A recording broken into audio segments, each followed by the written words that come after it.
जी, अस्सलाम जी, कैसे मिजाज हैं? ठीक-ठाक है, उम्मीद करता हूँ आप लोग खैरियत से होंगे। सर, मार्का हक की एनिवर्सरी जो है वो करीब आती जा रही है। So to all the Indian followers, friends, subscribers at नार, अगला हफ्ता और उसमें जो कंटेंट आने वाला है वो हो सकता है कि आप लोगों को ख़ास पसंद ना आए। तो मैंने कहा मैं एक डिस्क्लेमर जो है वो आपको बिफोर हैंड दे दूँ। आगाज़ करेंगे मार्का हक के हवाले से ही, और जिसके अंदर सिग्निफिकेंट एक एड्रेस हुआ जी ख्वाजा आसिफ साहब का। वो कहते हैं कि जी फ्यूचर कोई भी मिसकैलकुलेशन होगी उसको हम बहुत ज़्यादा इंटेंस और डिसाइसिव उसके ऊपर हम एक्शन लेंगे। इसके अंदर उन्होंने रीजनल एडवर्सरीज़ की बात की, यानी इंडिया और अफ़गानिस्तान के अंदर दोनों जो अवामिल हैं पाकिस्तान मुखालिफ, उनको उन्होंने एड्रेस किया। उन्होंने अपनी नई स्ट्रेटेजिक लाइन जो है उसके हवाले से उन्होंने कहा कि एक ये ऐसी लाइन है जिसको हमने हमेशा के लिए ड्रॉ करती है। उन्होंने कहा कि जो नेशन का रिस्ट्रेंट है या नेशन का जो पेशेंस है, स्टेट का जो पेशेंस है, it should never be taken as weakness. बड़ा कैटेगोरिकली उन्होंने बयान के अंदर कहा है। उन्होंने कहा हमने इस लास्ट ईयर भी जो हमारे इंडिया के साथ कॉन्फ्लिक्ट हुआ उसके अंदर हमने पहले अपना पेशेंस भी दिखाया, रिस्ट्रेंट भी दिखाया, टॉलरेंस का भी मुजाहरा किया। बिल्कुल ऐसा ही है ख्वाजा आसिफ साहब की। कोई इस सारी स्पीच के अंदर ऐसी बात नहीं है जिससे मैं ज़ाती तौर पर डिसएग्री करता हूँ। पाकिस्तान का बड़ा ही इम्पॉर्टेंट रोल था उसके अंदर। उन्होंने कहा जी साथ ही साथ कि हमने पिछले एक साल के अंदर ना वो जो भी इम्प्रेशन था कि पाकिस्तान वीक है, पाकिस्तान सॉवरेनिटी पे कॉम्प्रोमाइज़ करेगा, या कि पाकिस्तान को आप आइसोलेट करवा सकते हैं डिप्लोमेटिक फ्रंट के ऊपर, या एक्सटर्नल फोर्सेस से प्रेशराइज़ कर सकते हैं, हमने ये सारा जो नैरेटिव है हमने हमेशा के लिए ज़मीन बोस कर दिया, दफन कर दिया। ख्वाजा साहब बिल्कुल ठीक है, हमने ऐसा ही किया है। उन्होंने कहा मुस्तकबिल के अंदर अगर आप कोई भी एडवेंचरिज्म दिखाने की कोशिश करेंगे तो पाकिस्तान जो है वो कोर्स डिसाइड करेगा, उसका आगाज़ और अंजाम जो है वो हमारी फोर्सेस जो है वो डिसाइड करेंगे। बिल्कुल सही कहा ख्वाजा साहब आपने, क्या बात है आपकी, खूबसूरत। अच्छा, उसके बाद हमारी उन्होंने रेडनेस, जो मिलिट्री रेडनेस है उसके हवाले से बातचीत की कि हम लोग लैंड, एयर और जो पानी है, एयर, लैंड, वाटर, उसके अंदर तीनों हमारी जो फोर्सेस हैं वो तैयार हैं। बिल्कुल sir, I completely agree.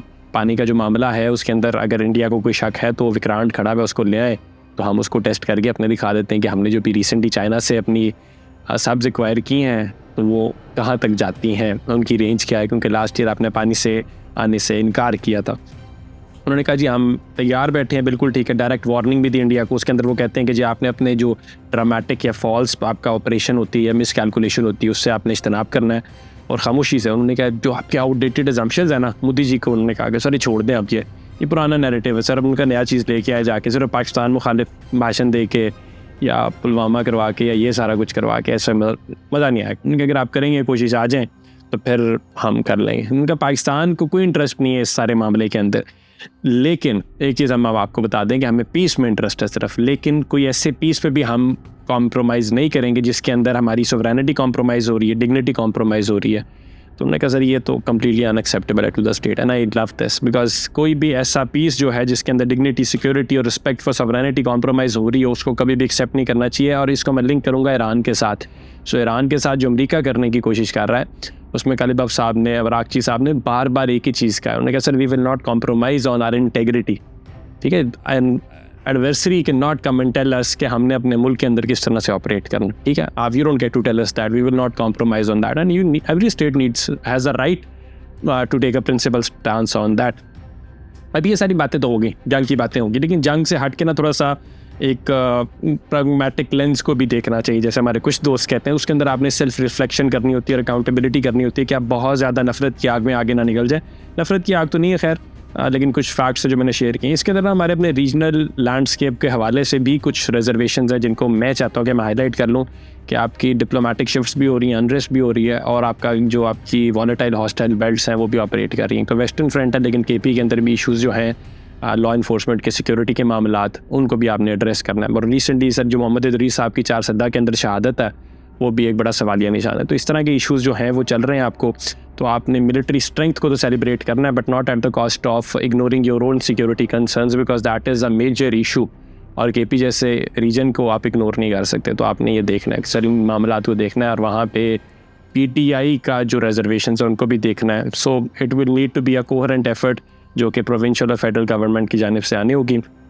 Diplomatic changes थोड़ी सी अगर मैं इस हवाले से बता दूँ तो यूनाइटेड स्टेट्स की जो पेशावर के अंदर उनकी कॉन्सुलेट थी, उन्होंने उसका फेस क्लोजर का ऐलान किया है। उन्होंने कहा हमारे सारे ऑपरेशन जो है इस्लामाबाद की एम्बेसी वहाँ पे हम शिफ्ट कर देंगे। इसी के साथ लोकली आपके जो एनर्जी क्राइसिस चल रहे हैं, जो हेल्थ क्राइसिस चल रहे हैं सर, उनके ऊपर भी थोड़ी नज़रसानी करनी आपने ज़रूरी है। और ये सिक्योरिटी कंसर्न मैंने अभी सिर्फ KP के जिक्र किए, जो पंजाब के अंदर है उनको भी थोड़ा सा देखना है, मामला यहाँ पे भी थोड़े से ख़राब हो रहे हैं। आपका एनर्जी शॉक के अंदर पाकिस्तान जो है उसको फेस कर रहा है, और एक स्पॉट के ऊपर आप दोबारा से पहुँच गए जहाँ पर आपको सप्लाइज़ का मामला इशू चल रहा है। फाइनली मैरीटाइम की जो टेंशन है इस रीजन के अंदर वो तो इट्स देयर, उसके अंदर आपने ऑपरेशन भी किया तो उसको एड्रेस करना ज़रूरी है। आपकी 1000 किलोमीटर की जो कोस्ट लाइन कोस्टल बेल्ट है उसको आप इग्नोर नहीं कर सकते। और ये सारे मामले जो हैं आप तब कर सकते हैं जब आपकी इंटरनल स्टेबिलिटी, और इंटरनल स्टेबिलिटी जो है वो ख़राब होती है जब इश्यूज़ जो हैं आपकी पॉलिटिकली इंस्टेबल हो।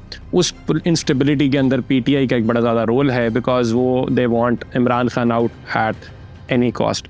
जस्टिफाइड भी हैं उनकी बहुत सी बातें, because being the ex prime minister उनके कुछ हकूक़ हैं, और वो बुनियादी हकूक़ को जब पूरा नहीं किया जाता तो फिर ह्यू एंड क्राई तो आना होता है। उसके अंदर जिस तरह ट्यूसडे के दिन अगर मुलाकात का दिन था, तो अगर वहाँ पे सीनियर क़यादत को रीमा खान साहिबा ने बुलाया, उनको मदऊ किया और उन्होंने लोगों से कहा कि आप लोग ना आए, कारकुनान ना आप यहाँ पे ना आए, सीनियर क़यादत तो आए। तो सीनियर क़यादत यूजुअली हमने देखा कि PTI की ना आपस में इन फाइटिंग का शिकार है, एक दूसरे पर इल्ज़ामात लगाते रहे और आपस में नहीं पहुँचे। कल लेकिन वहाँ पर हमने देखा है कि उनको मुलाकात तो नहीं करने दी गई, लेकिन वहाँ पे उनकी बहनों से हट के वहाँ पे आपके सलमान अकरम राजा साहब भी पहुँचे, और KP के जो PTI के प्रेसिडेंट हैं जुनैद अकबर साहब वो भी मौजूद थे, लेकिन उनको नहीं मिलने दिया गया। मीडिया से बात करते टाइम उन्होंने वही कहा कि जी हम पब्लिक से रीमा खान साहबा ने रिक्वेस्ट की कि जब तक आप लार्ज नंबर्स पे यहाँ पे नहीं इकट्ठे होंगे तो एडमिनिस्ट्रेशन जो है उस पर प्रेशर नहीं पड़ेगा। KP कराची, PTI जो कराची है वहाँ से कुछ साहबान कहते हैं कि जी हम आने में हमें बड़ा ख़र्चा लगता है, टाइम लगता है, तो आप एक काम करें कि हमें सिर्फ अडियाला के बाहर क्यों इकट्ठे होना है, क्यों ना हम अपनी कॉन्स्टिट्यूंसीज़ के बाहर जाके खड़े होते हैं। ठीक है सर, ऐसी मर्ज़ी है आपकी, वोट पर आप अगली दफ़ा इमरान खान साहब के नाम पे ना लें। एलिगेशंस ऑफ कॉन्स्टिट्यूशन वायलेशन की उन्होंने बात की। जनरल आपके सेंट्रल इंफॉर्मेशन सेक्रेटरी जो है PTI के वकास अकरम साहब, उन्होंने भी यही कहा कि जी हुकूमत जो है वो वायलेशन कर रही है और ये परसिस्टेंट और टोटल डिसरिगार्ड है जुडिशल डायरेक्टर्स का। बिल्कुल ठीक बात है, सो कम्प्लीटली एग्रीड।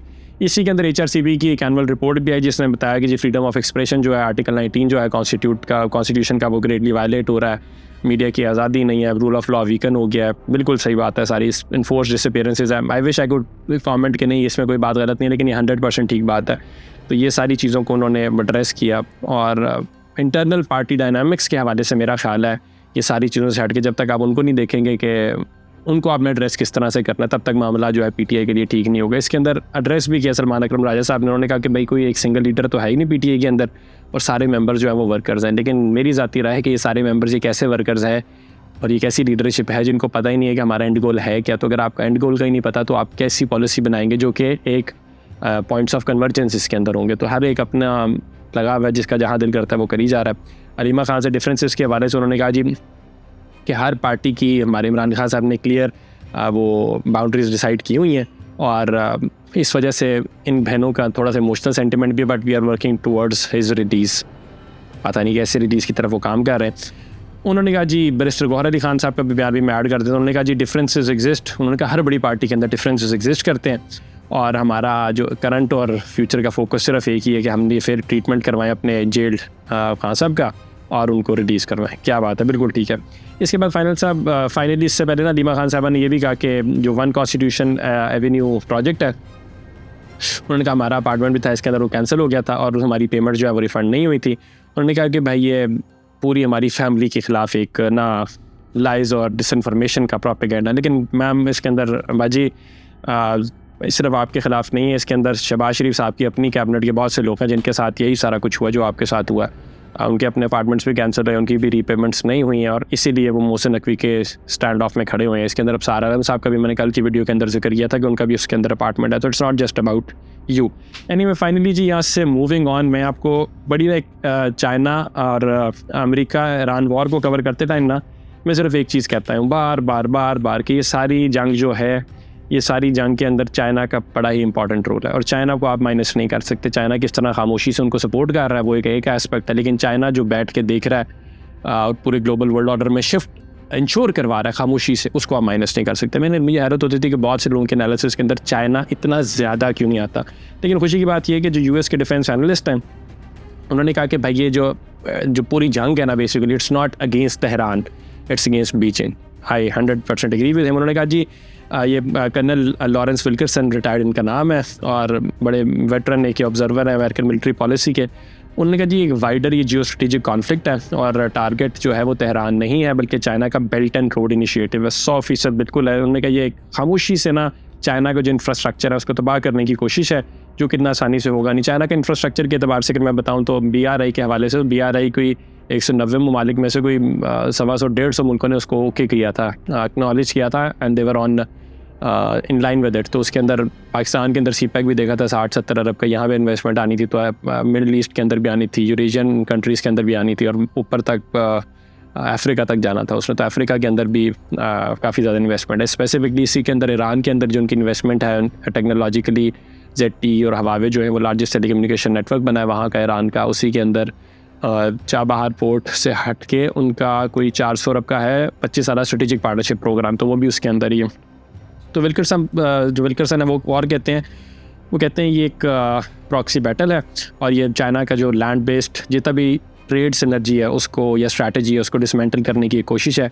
और उन्होंने कहा जो रेलवे नेटवर्क है स्पेसिफिकली वही वाला जिसकी मैंने अभी बात की है, जो कि ईरान से गुजरता है, उन्होंने कहा ये सेंट्रल कंपोनेंट है BRI का। और उन्होंने कहा ये बड़ा खामोशी से ना ये चाइना ने बिल्ड की है, लेकिन ये खामोशी से इसको तबाह करने की भी कोशिश की जा रही है। उन्होंने कहा यूनाइटेड स्टेट्स और इजराइल जो है they have repeatedly targeted this corridor in recent months, ताकि वो चाइना के स्ट्रेटेजिक एडवांस को रोक सकें। हाईली अनलाइकली वो इसको रोक सकेंगे। It will only expedite the process of China's rise. तो चाइना के राइज को आप नहीं रोक सकते। चाइना ने अपना राइज इकोनॉमिक फ्रंट के ऊपर किया, और आप उसको मिलिट्री स्ट्रेंथ से उसको दबा करने की अगर आपकी कोशिश है वो नाकाम होगी। China is playing a very crucial role, और बड़ा खामोशी से उसके ऊपर काम कर रहा है।